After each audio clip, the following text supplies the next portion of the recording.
کہ جس میں حضور علیہ السلام اس دنیا میں انسانیت کی ہدایت کے لیے جلوہ افروز ہوئے۔ پہلے ایک پی ٹی وی تھا اور باقاعدہ آپ دیکھتے تھے محفل میلاد منعقد ہوتی تھی، بڑے پرخلوص لوگ جب نعتیں پڑھتے تھے، واقعی لوگ حضور کی محبت میں روتے تھے، آنسو بہاتے تھے۔ تو میں تمام میڈیا چینل سے یہ کہنا چاہتا ہوں، ان کے ذمہ داروں سے، کہ یہ سارے کام تو آپ سالہ سال دوسرے کام کرتے رہتے ہیں،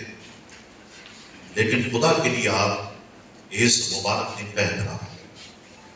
محفل نعت ہو اور میں آپ طلبہ کو جمع کریں، تقاریری مقابلے ہو، حضور علیہ السلام کی عزت اور حضور کی عظمت اور حضور کی ناموس پر ختم نبوت پر گفتگو ہو، تو میں سمجھتا ہوں کہ اچھا میسیج عوام تک پہنچے گا، ہمارے بچوں تک پہنچے گا۔ اس شب میں فلم اور ڈرامے لغو و بےہودہ پروگرام بالکل نشر نہ کیے جائیں، جبکہ 12 ربیع الاول شریف کے مرکزی جلوس سے عید میلاد النبی صلی اللہ علیہ وسلم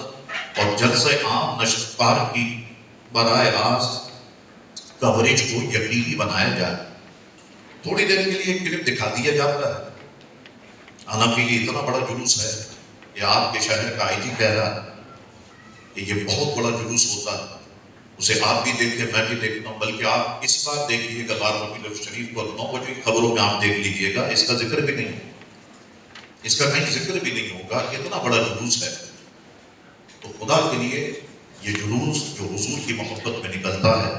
آپ دکھائیں، آپ کے ذریعے سے دنیا اسے دیکھے گی کہ واقعی حضور علیہ السلام کے چاہنے والوں کی تعداد بڑھتی جا رہی ہے، اور حضور کا عشق ہے کہ جو پھیلتا جا رہا ہے، اور یہی وہ عشق ہے جو انشاءاللہ تبارک و تعالی ہماری قبر کو روشن کرے گا، ہمیں روز قیامت کامیاب کرے گا، اور حضور کے پیارے ہاتھوں سے، حسنین کریمین کے پیارے ہاتھوں سے ہمیں جام کوثر نصیب ہوگا۔ میں دوبارہ آپ تمام صافی حضرات کا دل کی گہرائیوں سے ممنون و مشکور ہوں، شکریہ ادا کرتا ہوں کہ آپ جماعت اہل سنت پاکستان کی دعوت پر یہاں پر تشریف لائے۔ اللہ تعالیٰ میرا آپ کا ہم سب کا حامی ناصر ہو۔ اللہ تعالیٰ میرے ملک پاکستان کی حفاظت فرمائے، پاکستان کے تمام شہروں کی حفاظت فرمائے، میرے شہر کراچی کی حفاظت فرمائے۔ اللہ تعالیٰ ہماری ماؤں بہنوں بیٹیوں کی ایمان کی، عزت و آبرو کی، جان و مال کی حفاظت فرمائے، ہم سب کی اللہ تعالیٰ حفاظت فرمائے۔ پاکستان زندہ باد، پاکستان پائندہ باد۔